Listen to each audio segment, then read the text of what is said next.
ఆత్మబంధువులందరికీ ఆత్మ ప్రణామములు. Welcome to PMC USA multilingual.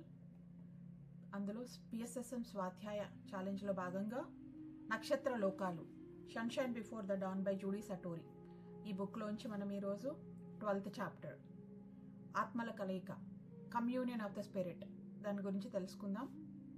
So friends, again I'm saying, if possible try to listen in the meditative state. So ముందుగా PSS movement ఆది గురువైన శ్రీ సదానంద యోగిజీకి, Brahmarshi Pitamaha Patriji and Swarnamala Patriji and Judy Satori మేడంకి, 12 star light council masters and intergalactic federation masters అందరికీ, వింటున్న మీ అందరికీ gratitude తెలుపుకుంటూ, so ఈరోజు 12th చాప్టర్ ఆత్మల కలయిక. సూర్యోదయం తరువాత సిరియస్ బృందం అంతా ఎసేన్యా అపార్ట్మెంట్లో సమావేశమయ్యారు. భూమి మీద ఎలా మొదలు పెట్టాలి అన్నది వాళ్ళు చర్చించసాగారు. అసీమియస్ మరో పని మీద వెళ్లాల్సి రావడంతో అతను ఈ చర్చలో పాల్గొలేదు.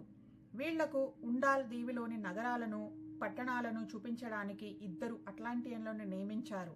దాంతో సిరియస్ బృందం వీళ్ళిద్దరి రాక కోసం ఎదురు చూస్తోంది. తలుపు చప్పుడవడంతో ఆసియా వెళ్లి తలుపు తీసింది. ఒక స్త్రీ, ఒక యువకుడు అట్లాంటియన్ కౌన్సిల్ యూనిఫామ్లో నిల్చొని ఉన్నారు. వారు లోపలికి వచ్చి తమ పేర్లు మాసియా మరి థియోనోస్ అని పరిచయం చేసుకున్నారు. సిరియస్ బృందం ఉండాల్లో ఉన్న రోజుల్లో వీళ్ళిద్దరూ వాళ్ళకు తోడు ఉంటారు. మేము మీరు వెళ్ళవలసిన ప్రదేశాలు అన్నింటికీ వెళ్ళడానికి అన్ని ఏర్పాట్లు చేశాము. మీరు వెళ్ళిన ప్రతి చోట మీకు సహాయం చేయడానికి అక్కడ వాళ్ళు ఉన్నారు. ఈ రోజు తూర్పు దీవుల దగ్గర స్థిరపడిన వాళ్ళ దగ్గరికి తీసుకుని వెళ్తాము. మీరు వస్తున్నట్లు వారికి తెలుసు. ఎందుకు వస్తున్నారు అన్నది తెలుసు. రక్తం, డిఎన్ఏ నమూనాలు, కణజాలం నమూనాలు ఇవ్వడానికి, మీ పరిశోధనలకు సహాయం చేయడానికి వాళ్ళు సిద్ధంగా ఉన్నారు అన్నారు. ఆ రోజంతా హడావుడిగా గడిచిపోయింది. జన్యు నిపుణులు ఆసియా అట్లాంటిస్ మీద కాలనీలు ఏర్పరచుకున్న వారిలో ఓ ముఖ్యమైన నాగరికత మూలాల గుర్తించింది. చాలామంది పూర్వీకులు ప్లేయిడియన్స్, సిరియస్ నుండి మరి ఆర్కుటోరియన్స్ మూలాలు. స్థానిక భూలోక వాసులతో తక్కువ వివాహ సంబంధాలు ఏర్పడినట్లు గుర్తించారు. సిరియస్ బృందంలోని బోస్టో, కాస్పియర్ వారి జన్యు చట్రం చూసి వాళ్ళ భౌతిక రూపాలలోని తేడాలను గుర్తించగలిగారు. పలుచని జుట్టు, నీలి కళ్ళు ప్లీడియన్ లక్షణాలు, పొడవుగా సన్నగా సిరియన్ లక్షణాలు, పెద్ద నుదురు, గుండటి వాలినట్లు కళ్ళు ఆర్కుటోరియన్స్ లక్షణాలు. వారి రక్త నమూనాలు, కణజాల నమూనాలు డిఎన్ఏ పరీక్షా యంత్రాల ద్వారా పరీక్షించి వెంటనే ప్రతి వ్యక్తి యొక్క పూర్తి జన్యు చట్టం వివరాలు తెలుసుకోగలుగుతున్నారు.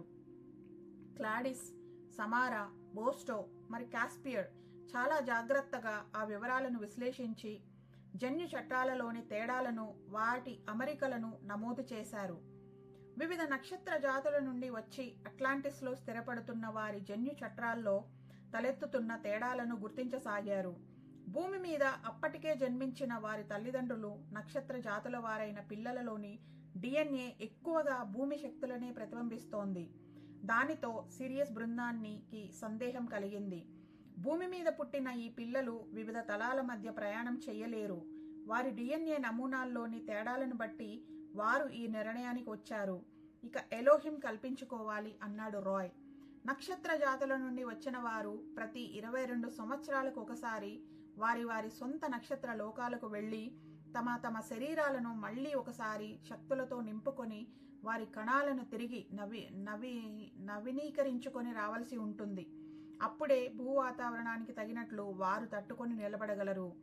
ఇప్పుడు పుట్టిన ఈ పిల్లల్లో చాలా వరకు భూమికి కావలసిన శక్తులే ఉన్నాయి. మనం తయారు చేసిన కొత్త మానవ జన్యు సంకేతం వీళ్లలో అభివృద్ధి చెందజాలదు. కానీ వీళ్ల పిల్లల్లో సరియైన సమయంలో ఇది అమరుతుంది. దాంతో అది భూమి మీద ప్రతి ఒక్కరికి వ్యాపిస్తుంది. ఇలా మాట్లాడుకుంటూ ఆ రోజంతా చాలా జాగ్రత్తగా పనిచేశారు. ఆ రాత్రి బాగా అలసిపోయిన వీళ్లు త్వరగా నిద్రకు ఉపక్రమించారు. ఎసేన్యా నిద్రపోలేదు. ఆమె క్యాప్సిరియో కోసం ఎదురు చూస్తోంది. అట్లాంటియన్స్ దూరంగా ఉన్న వారితో సంభాషించడానికి ఓ పద్ధతి ఏర్పాటు చేసుకున్నారు. ఒక వ్యక్తి యొక్క శక్తిని ఒక రకమైన చిన్న యంత్రాల్లో కాంతి సంకేతాల రూపంలో నిల్వ చేసుకుంటారు. దాని ద్వారా సందేశాలు ఇవ్వడానికి, పొందడానికి ఆ యంత్రాన్ని ఉపయోగించుకుంటారు. ఎసేన్యా తన మెసేజింగ్ యంత్రంలో క్యాప్రిసియో కాంతి సంకేతాన్ని కోడ్ చేసుకోలేదు కాబట్టి అతన్ని కాంటాక్ట్ చేయలేదు. తనపై తనకే కోపం వచ్చింది. ఆలస్యం అవుతోంది, నిద్ర వస్తోంది. చాలాసేపటికి తలుపు మీద శబ్దం అయ్యింది. క్యాప్రిసియో వచ్చాడు. త్వరగా రాలేకపోయినందుకు చాలాసార్లు క్షమించమని అడిగాడు. పని మీద నగరానికి చాలా దూరం వెళ్లడంతో ఆలస్యమైందని చెప్పాడు.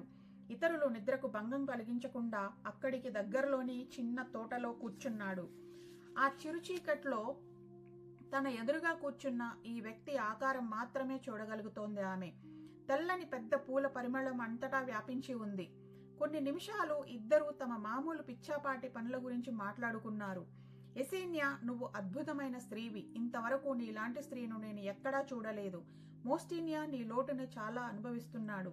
మోస్టీనియా కూడా చాలా ఆసక్తిదాయకమైన వ్యక్తి.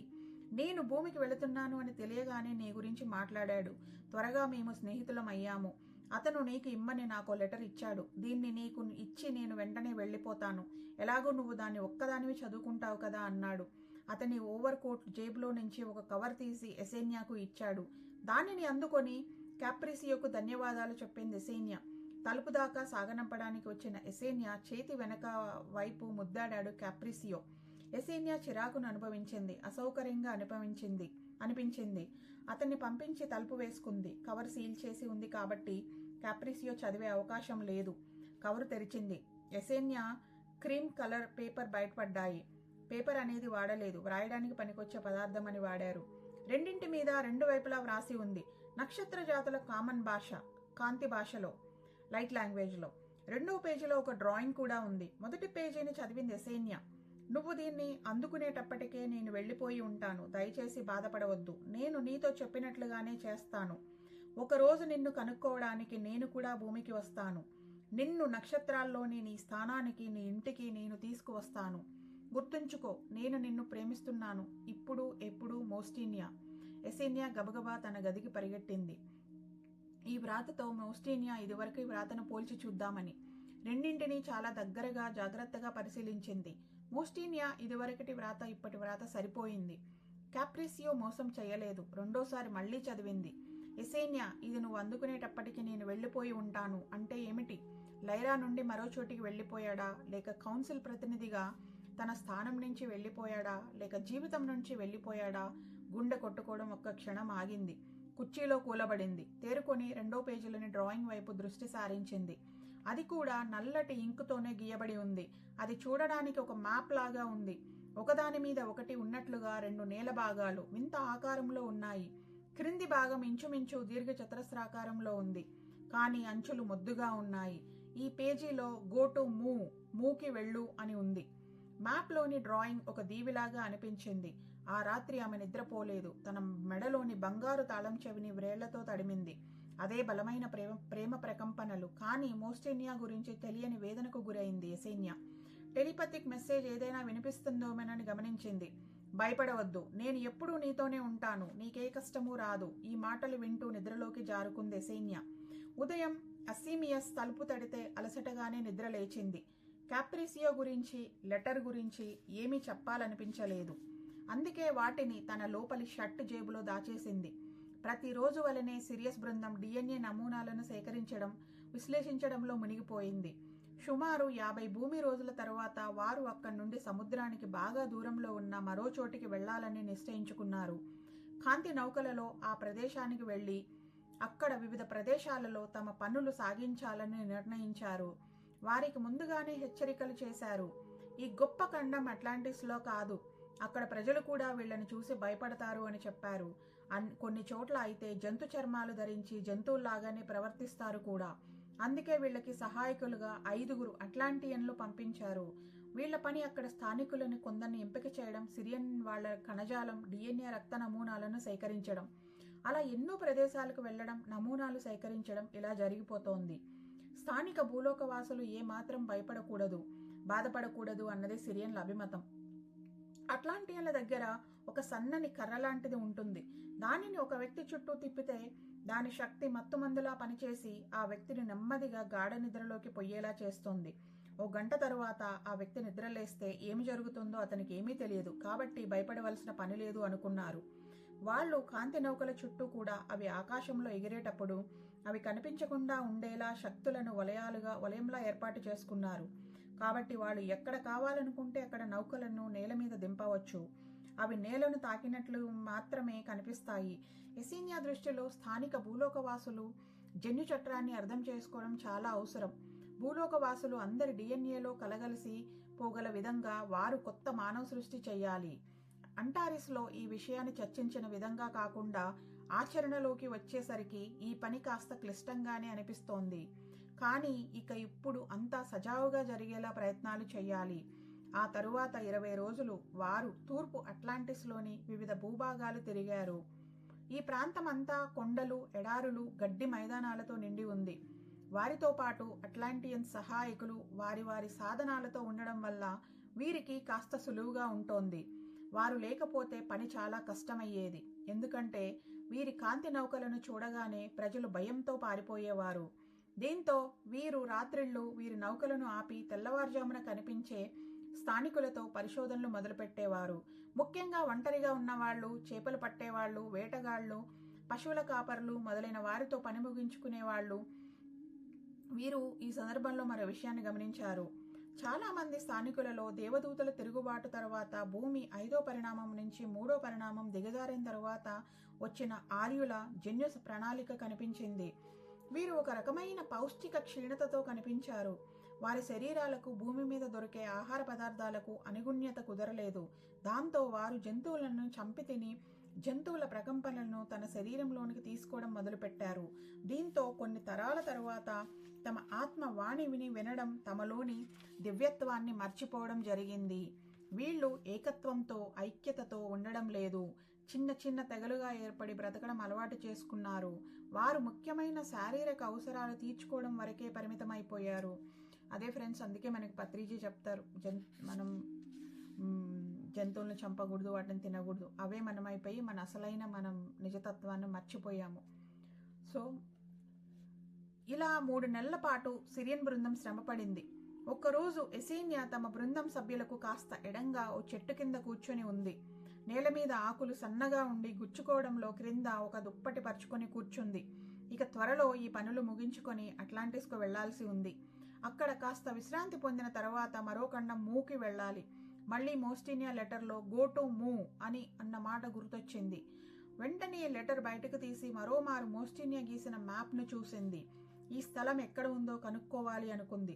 ఇంతలో ఆసియా వచ్చి పక్కన కూర్చుంది. ఎసీనియా, ఇక్కడ పని పూర్తయింది. మనం ఎన్నో వేల మంది కణజాలం నమూనాలను తీసుకుని డిఎన్ఏలను విశ్లేషించాము. ఇక మనం మూకి వెళ్ళాలి అంది. అవును ఆసియా, నువ్వు అద్భుతమైన పని చేశావు. ఇక మనం సర్దుకొని అట్లాంటిస్కి వెళ్ళిపోవాలి. ఆ తరువాత ప్రయాణం మొదలయ్యే వరకు కాస్త విశ్రాంతి తీసుకోవాలి. గబగబా మోస్టీనియా లెటర్ను తన బట్టల్లో దాచేసుకుని లేచి నించొని బట్టల కంటిన దుమ్ము దులుపుకొని అందరినీ ఇక కాంతి నౌకలోకి రమ్మని పిలిచింది ఎసీనియా. ఇంతలో కొందరు మనుషులు ఏదో మాట్లాడుకుంటున్నట్లు వస్తున్న అలికిడి వినిపించి గబగబా నౌకలోనికి ఎక్కేశారు. పైలట్ ఇంజన్ ఆన్ చేశాడు. ఆ శబ్దాలు ఏమిటో నౌక దిగి చూడాలనుకున్నారు బోస్టో మరి కాస్పిరియర్. కానీ పైలట్ వారించాడు. నౌక గాలిలోకి లేచింది.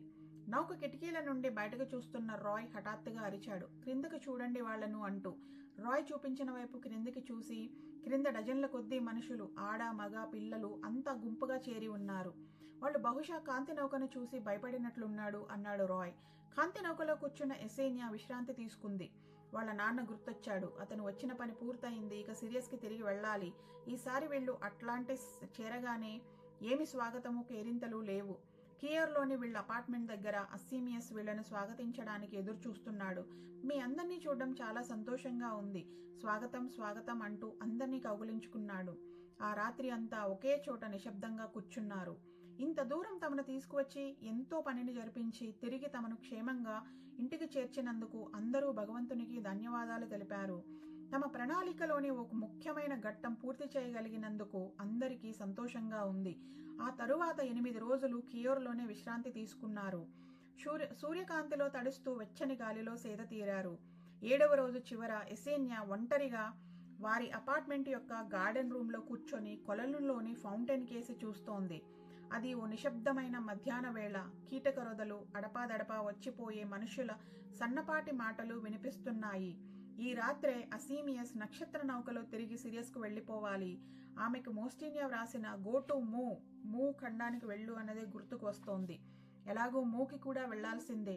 అక్కడి స్థానికులు జన్యు చట్టాలు కూడా అధ్యయనం చేయాలి కదా. అయితే ఆ మ్యాప్లో రెండు దీవులలాగా ఉన్నాయి. అవి ఏమిటి? వాటి ప్రత్యేకత ఏమిటి? ఆ దీవులు ఎక్కడ ఉండేది? ఎలా తెలుసుకోవాలి? ఎసేనియా మధ్యలో ప్రశ్నలెన్నో. హఠాత్తుగా ఒక ఆలోచన మెదిలింది.